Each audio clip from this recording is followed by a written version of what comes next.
You hear that low rumble? That's not thunder.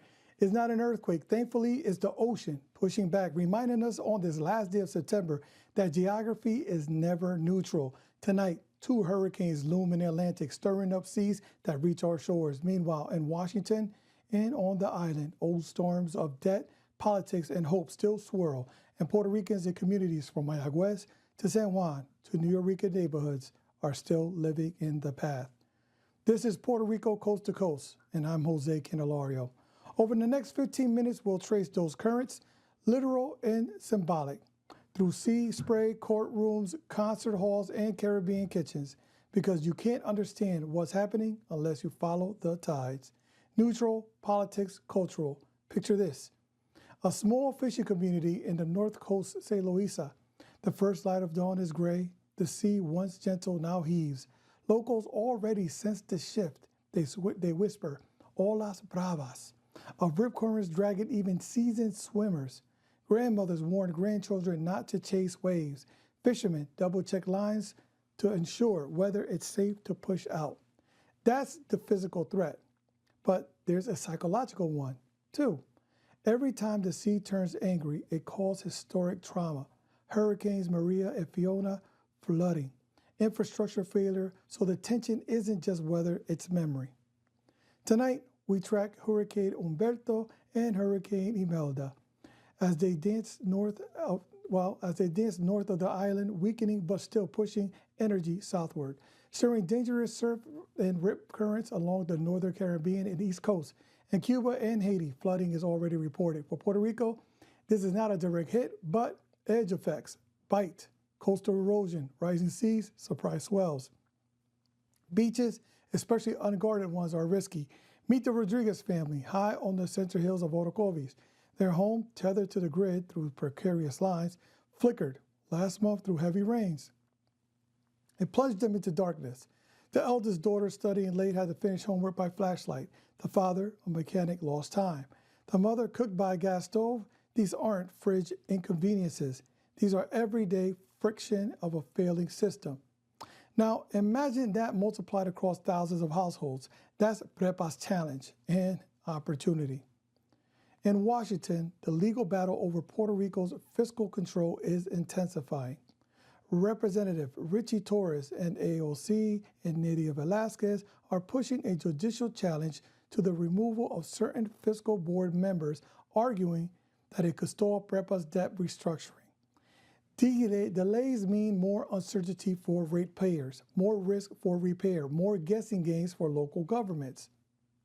Here's what to watch. In short term, rate increases or delayed upgrades. In the long term, whether Puerto Rico gets a sustainable, independent grid or remains chained to a broken legacy. Now, bridge to a broader context, consider months ago, the island experienced another blackout. Trust is so low, so when the federal players tinker with structure, local communities tune in. They watch who's speaking, who's silent, and who gains. In a modest home in Pittsburgh, Puerto Rican immigrants gather around the kitchen table. They argue over which bills to send home. But tonight, conversation is different. Did you register to vote, one asks, or I'm asking. Deadline is October 20th in Pennsylvania. Someone checks their phone, searches votepa.gov. If you moved recently or you may have to re-register.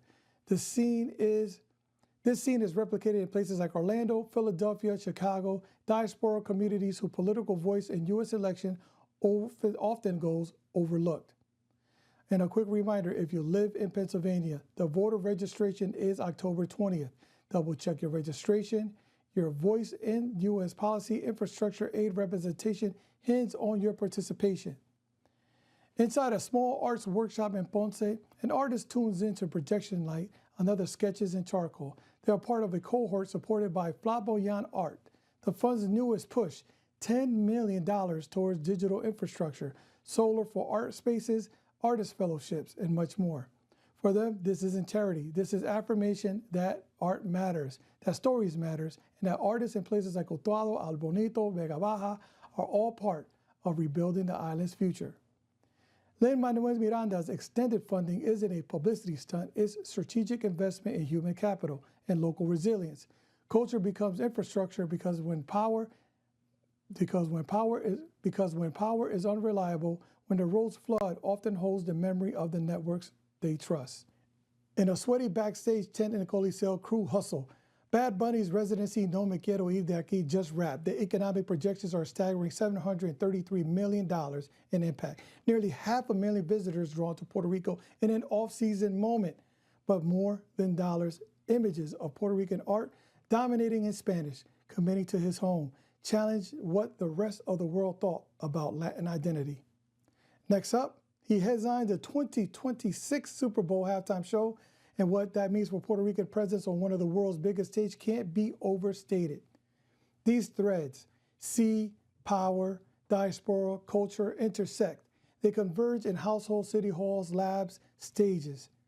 They form a map of what Puerto Rico is now and what it could be. Here is what we're watching.